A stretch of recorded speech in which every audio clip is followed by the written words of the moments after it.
I need content creators to tell me what to think. Now what do? Think for yourself. We're here to help expose you to more opinions. Yeah, But it's a discussion. And you got two different opinions, two differing opinions in one video. You're welcome. Send us all the money.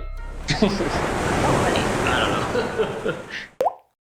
What's up, everybody? Welcome back to the channel. Today we're reviewing Revive, and we're seeing whether or not it lives up to the hype.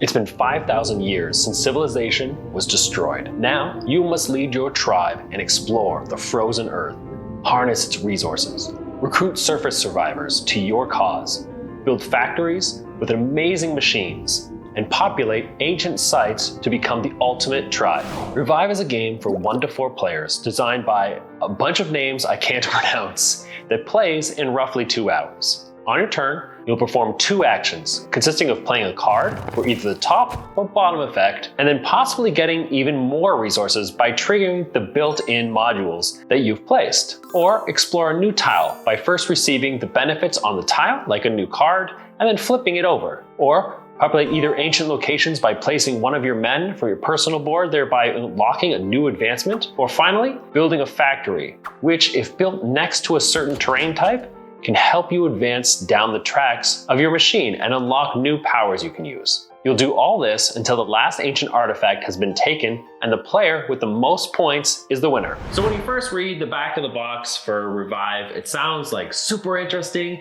You know, you're in this post-apocalyptic world and it's been ravaged by, I don't know, some unknown thing, and we have to work together kind of. We think it's aliens. We think there's an alien. There's aliens? Yeah, because that looks like an alien. There's like alien That's rays. true, yeah. But I think, yeah, that's probably what it is. But you are essentially trying to like revive Earth and like replenish.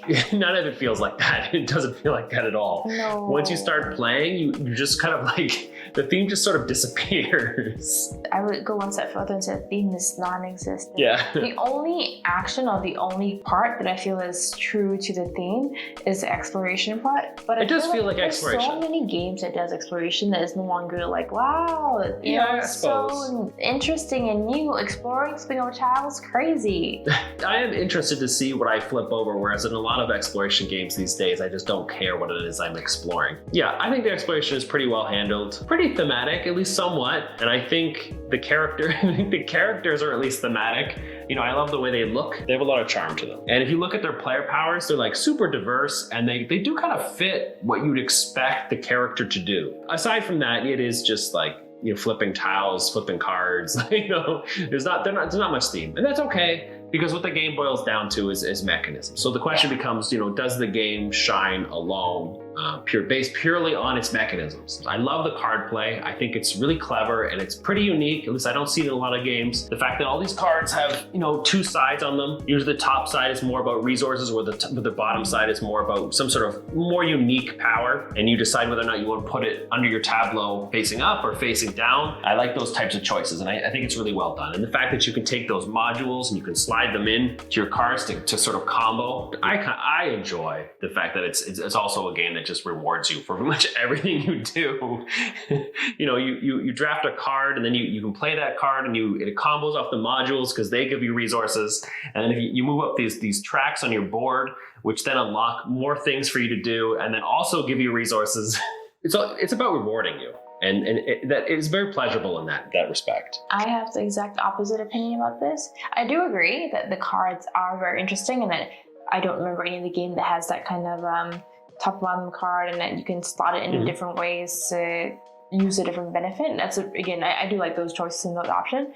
But because the game is full of mechanisms, and the game is honestly like just purely mechanism crazy, yeah, mostly. And what Hugh called the mini low dopamine hits, I absolutely hate that about this game. I feel like doing a whole bunch of stuff just to eventually get an artifact, like an end of game for your end game victory points. And for me, it's just too repetitive, and the lack of theme made it boring. I do really like the public objectives. I like how there's public objectives on each corner of the map. And in order to achieve them for the end of the game, in order to trigger them for your own benefit, you have to reach them. You have to put a meeple, one of your men, on that spot. And so I think that's interesting because it like kind of pushes you to start pushing towards them. Instead of like most games where the public objectives are readily available to everybody, you have to gun for that. I like that. I like that sort of forward planning that the game entices you to do. I much prefer those games where you're fighting for the same public objectives and the first one to complete it gets that objective, gets that scoring multiplier, or we all share the same public objectives. I hate this rat race to qualify for that public objective. Because your strategies have to adapt. They have to be, you have to set out your long-term strategy and then also adapt to all the crap the other players are doing around you. Because the game can be very tight, especially at a 4-player count. It is really tough to get to the spots that you want to get to. And it's funny because like, I thought I would like that more, but I think I preferred it at 2 players. I don't know why, but I felt like this game, I enjoyed that it's a bit more relaxing at 2 players because it's less competitive for spots and you can just sort of focus on generating like the most insane resource production engine possible. The one thing I don't like though is it is a heavily Euro game. It's the most Euro of Euro games. It's all about victory points, it's all about resource generation. But there is a lot of luck in the game.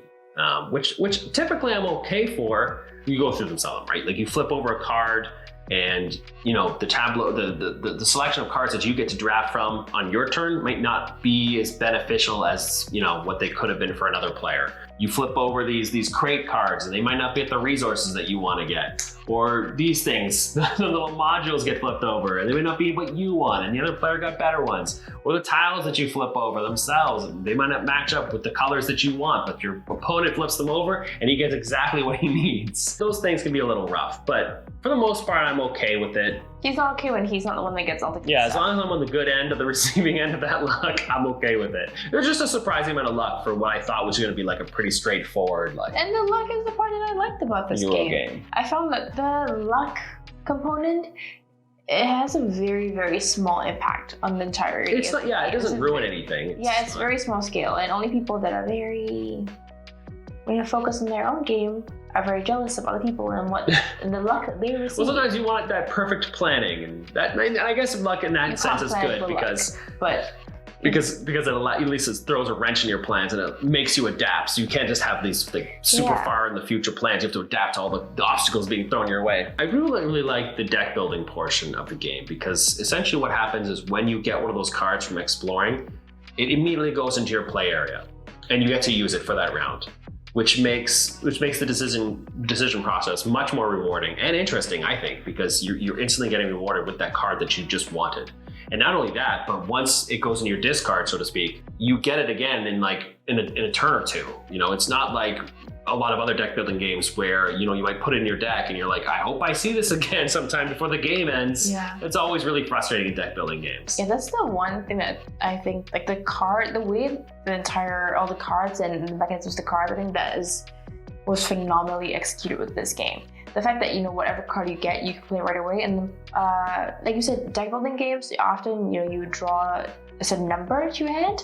With this game, if your deck is super thick, you just switch it out. You basically, every card that you didn't play this round, you get to play next round. Yep. And once you finish your next round, you switch it back again. So every card you ever get, you will get a chance to play it. And the bit on the player board is pretty interesting too. And so it looks like a maze, and you have these 3 tracks you sort of advance on.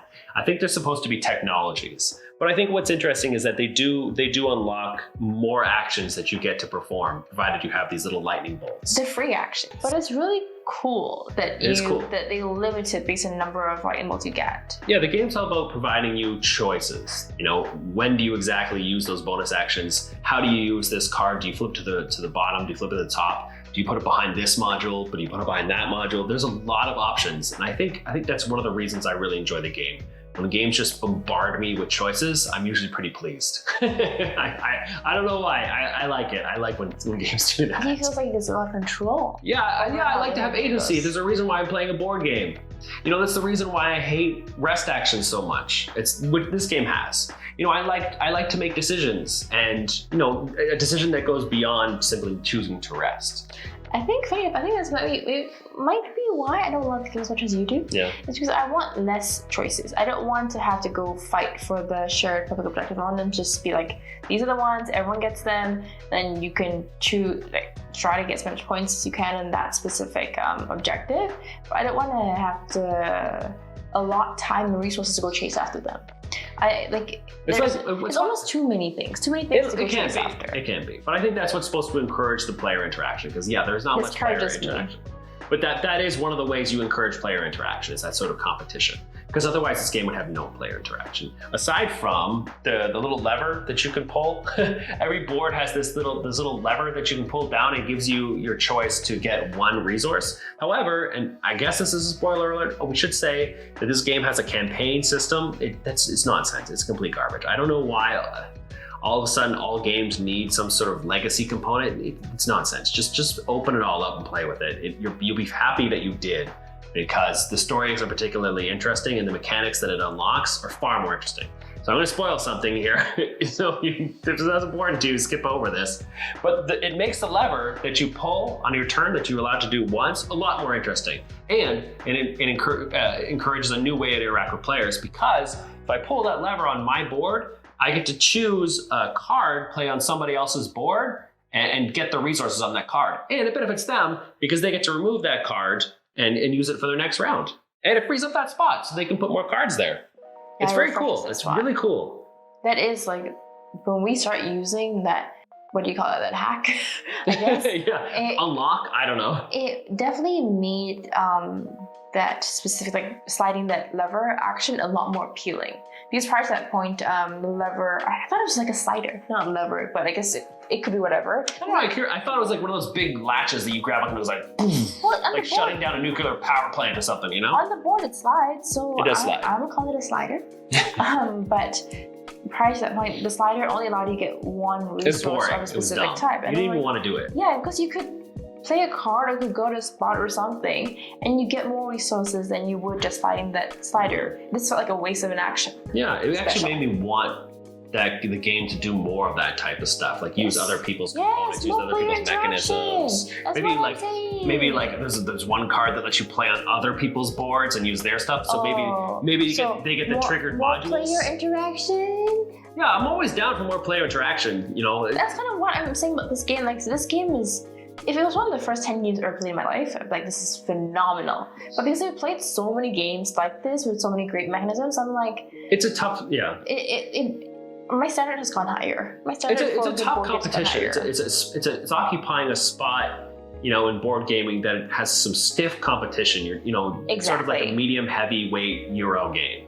There's a ton out there. So, what do you think of the game in general? I think I already know the answer. I think the viewer knows the answer. So it all sounded very negative.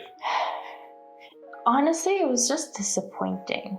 I think part of the problem is we play so many Euro games and we go after all the popular games nowadays too, and it's not new.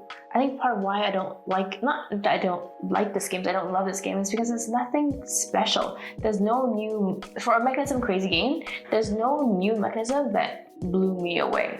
There's no new mechanism that made this game extremely addictive. There was nothing about this game that made me think like, oh damn, I wish I did that, or I want to copy what Mike did next time, or I want to change my strategy for the next game. Nothing like that. There's nothing that left such a huge impression on me that makes me want to play it again. Unfortunately, I would give the game maybe a 6. Okay, 6 out of 10. It's kind of mid. Yeah, that's the thing, it's mid. It's not like Dawn's of the Rail kind of like, every time people are like, oh, I want a serious game, I'm like, I know the game for you. Like, no matter who, I know will love it, because it's so I love that game. This game, I'm like, unless someone specifically asked to play this game, I would never be like, hey, you want to play Revive? Do you not feel like you revived anything? I don't know. I think, we're definitely in the difference of opinion here. I think it's a really well-made game. There are certainly elements that I wish it had. I wish it had more player interaction. I wish it had a stronger theme. But those other problems that I have are sort of minor quibbles. And I would land at about probably an 8. Because I think mechanically, I think it's a really beautifully made game. I think there's a lot of cleverness in these mechanics. It's refreshing. It's interesting. You know, I could tell it's trying to do something special. It is, to some extent, you know, it does suffer from I have a growing fear of modern board game design where everything's starting to feel like a hodgepodge of mechanics. Yes. Where nothing, there's no game design anymore that's sort of like, I don't know, as an example, Concordia, where things are like really simple, but somehow tons of depth. I feel like everything's starting. Yeah, I feel like everything's starting to throw the kitchen sink at you. But that problem with modern board game design aside, I do think this is really well done. And I do think if you're a person who enjoys pure mechanics, I think you're going to find this game a delight. If you're someone who requires more interaction with players, you will not. If you're someone who requires a theme and you know, to keep you bringing you back and to make you ask, you know, why you're doing all this in the first place, you will not enjoy this game. Yeah. But for those who do like those things, who like pure mechanics, you'll like it. That's so sad because like I love strategy games. I love like Mechanism Crazy. I love building, you know, like insane little engines to get your resource growing, but this just I'm so upset that I'm disappointed with this game. I'm so upset that I don't like this game because it's so pretty too. But well, I recommend it. Kim doesn't recommend it. So that about wraps it up. I hope we helped you make an informed purchasing decision on this fairly expensive game, or just confuse you more because we have difference of opinion. And then you walk away from this being like, well, now I don't know what to think. I needed a review. I need content creators to tell me what to think. Now what do I do? Think for yourself. We're here to help expose you to more opinions. Yeah, but it's a discussion. And you got two differing opinions in one video. You're welcome. Send us all the money. What money? I don't know. People can't even afford gas anymore. You don't have to pay content creators. Thanks for watching, everybody. See you next one. Bye.